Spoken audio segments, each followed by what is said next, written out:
Línea en alta tensión. Resumen de noticias de Super Estéreo Milet. Todas las noticias, todo el tiempo. Gracias por continuar en la emisión nocturna de Línea en alta tensión.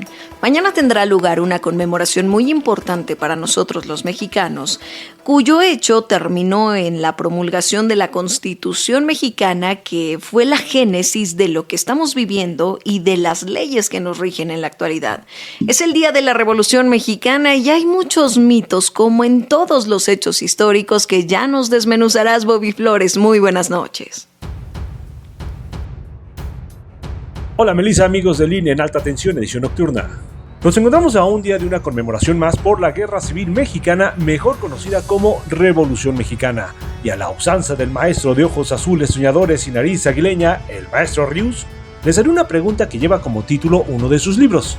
¿Quién ganó la Revolución Mexicana? ¿Habrá sido Pedro Infante o Jorge Negrete? Y es que los constructos sociales que se han creado sobre los personajes tanto de la independencia como de la Revolución Mexicana, tanto en el porfiriato como en el cardenismo, nos han hecho pasar a héroes por villanos o villanos por héroes y desconocer a otros personajes de la historia o acontecimientos influyentes en ellos, como los caudillos que no pudieron concretarse por la pandemia de gripe española. Que si se dice que hubo 1 millón de muertos por la revolución, la verdad es que la mitad fueron por la gripe española. Imagínense que en medio de la trifulca de repente caen personas muertas, afectadas por la gripe española, y entre la pobreza y la miseria se levantaban cadáveres entre los cuerpos apilados. O en esa misma trifulca los alemanes intentando entrar a nuestro país para invadir a Estados Unidos. Nosotros en plena revolución, mientras que las embarcaciones del Kaiser Guillermo II custodiaban el Golfo de México como buitres a su presa. Por cierto, Carranza sí conoció el famoso Fax Zimmerman e impuso la doctrina Carranza, pero de acuerdo al cuestionamiento de algunos historiadores, ¿no serán Villa y Zapata los grandes fracasados de la revolución? Puesto que ni uno dio tierras ni libertad, ni el otro repartió los latifundios. De hecho, muchos de sus seguidores los dejaron por no cumplir sus promesas. Cuando Zapata fue ejecutado, literalmente tenía muy pocos seguidores. Y por cierto, Carranza no lo mandó a asesinar. Pero los principios a la democracia, el maderismo, a la revolución, la oposición al modelo porfirista dictatorial, ¿no les habrán dado la espalda a caudillos como Zapata, Villa, Eulalio Gutiérrez, Pablo Gómez y Francisco Lagos, entre otros, en la famosa Convención de Aguascalientes de 1914, al querer imponer un presidente sin elecciones ni procesos democráticos? Sin embargo, Melissa, pese a que Villa y Carranza eran enemigos, después de haber sido aliados, así como que Carranza y Madero tuvieron sus diferencias, y a Carranza lo manda a ejecutar Elías Calles, siendo el encargado de su operación Lázaro Cárdenas, todos están enterrados en el mismo lugar. ¿Qué crees que opinarían si hoy salieran de su tumba, el monumento a la revolución, y vieran el México de hoy? ¿Qué tanto los políticos actuales han sido fieles a los principios de la revolución y a su principal resultado, nuestra Carta Magna? Pues qué cosa, Bobby, sin duda ahora con todas estas reformas que se están haciendo a la Constitución y que en realidad, bueno, pues ya pasamos más de 100 años con todos estos parches a la Constitución, estira y afloja. Sin duda sería interesante ver qué opinan quienes nos dieron el México con las leyes que tenemos hoy, Bobby. Pues sí, Melissa, yo creo que no solamente en México Mira, Carranza siempre supo que su constitución, pese a que fue una constitución muy ejemplar y sirvió como modelo nuestra constitución de 1917 para la creación de otras constituciones de otros países, sobre todo de Centroamérica y algunos de Oriente, sabía que la constitución tenía que ser modificada en el futuro porque así lo demandan los tiempos siempre, ¿no? De hecho, claro, vino por un proceso de grandes demandas. En realidad es una modificación a la Constitución de Juárez, aunque como se dice, la Constitución de Juárez y sus reformas siempre se las pasaron por el arco de triunfo.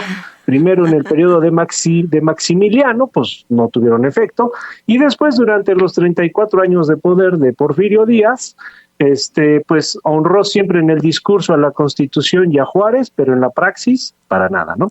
Bueno, en fin, sí, yo creo que, mira, lo diré como una frase que le dice el tío Ben al joven Peter Parker. Yo creo que nuestros radioescuchas van a terminar la frase antes de que la concluyas, Bobby. Dila completa. Un gran poder demanda una gran responsabilidad.